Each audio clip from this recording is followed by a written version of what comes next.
Di desa kecil bernama Karanjati, yang tersembunyi di balik perbukitan dan dikelilingi hamparan sawah hijau, hidup seorang wanita tua bernama Mbok Rini. Tak banyak yang tahu siapa dia dulu. Tak ada berita tentangnya di koran. Tapi hampir semua orang di desa itu mengenalnya, bukan karena kekayaannya, bukan karena keturunannya, tapi karena hatinya yang hangat dan tangannya yang terus berbagi.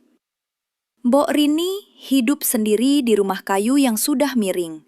Anak sematawayangnya merantau ke kota dan sudah lebih dari 10 tahun tak pulang. Suaminya meninggal dalam kecelakaan saat menjemput pupuk di kota, dan sejak saat itu, Mbok Rini menjalani hidup dengan penuh kesabaran. Ia membuka warung kecil di pinggir jalan desa. Warungnya hanya beratapkan seng, berdinding bambu, dan berlantai tanah. Setiap hari, sebelum fajar menyingsing, Mbok Rini sudah bangun. Di saat orang lain masih terlelap, ia sudah menyalakan tungku dengan sabut kelapa. Ia mengiris tempe, meracik bumbu pecel dengan tangan yang keriput tapi cekatan, dan menanak nasi dengan bara. Dapur mumilnya selalu wangi, bukan hanya karena rempah-rempah, tapi karena cinta yang ia tanamkan dalam setiap masakan. Warungnya buka sejak pukul 6 pagi.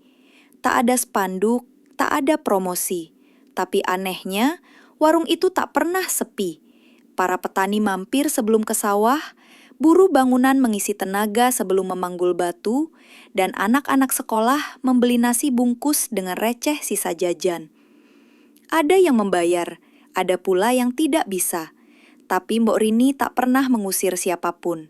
Ia hanya tersenyum dan berkata, "Makan saja dulu, Nak. Lapar nggak bisa ditunda.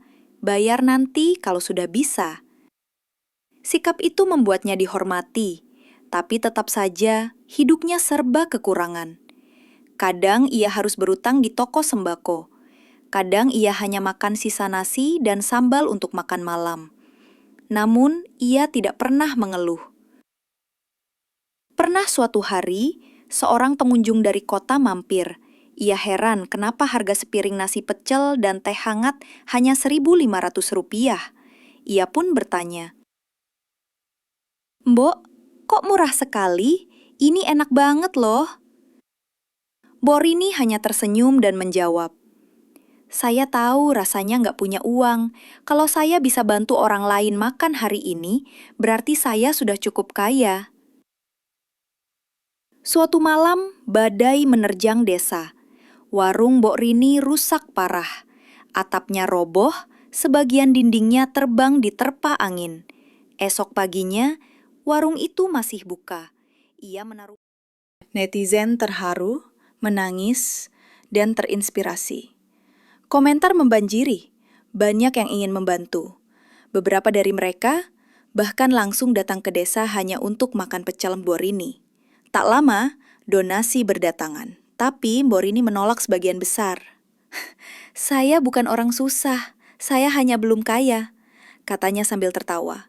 Ia hanya menerima cukup untuk memperbaiki warungnya, membayar utang beras, dan membeli peralatan dapur yang baru. Warungnya dibangun ulang, dengan dinding bata, atap seng baru, meja yang kokoh, tapi tetap mempertahankan tungku kayu dan suasana desa. Nama warung itu kemudian dituliskan di papan kecil dari kayu, Warung Kebaikan Mbok Rini.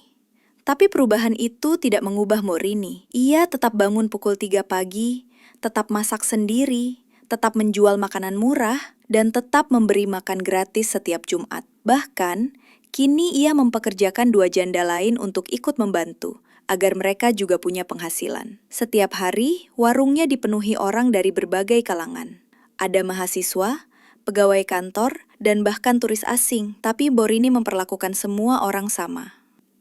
"Di meja saya, semua orang lapar itu setara," katanya. Suatu hari ia diundang ke acara televisi nasional. Presenter bertanya, kenapa Mbok Rini tidak membuat restoran besar di kota? Dengan sederhana, ia menjawab, "Kalau saya ke kota, siapa yang akan melayani mereka yang di sini? Yang kaya sudah punya banyak pilihan, tapi yang susah, mereka cuma punya tempat-tempat seperti ini." Kata-kata itu viral kembali. Banyak orang menangis, Banyak yang terinspirasi untuk membuka warung sejenis, menggratiskan makanan setiap Jumat, dan bahkan menamai usaha mereka dengan embel-embel Rini. Namun Borini tidak tertarik pada ketenaran. Ia tetap duduk di kursi kayunya setiap sore, melihat sawah, dan mendengarkan suara kodok di kolam. Kadang ia hanya menyesap teh hangat dan menatap langit sambil berkata lirih. Terima kasih, Gusti. Saya masih diberi kesempatan berguna. Ia tidak punya rekening besar, tidak punya rumah mewah, tapi ia punya warung yang dipenuhi tawa, doa, dan cinta. Ia hidup bukan untuk mencari kekayaan, tapi untuk memberi arti.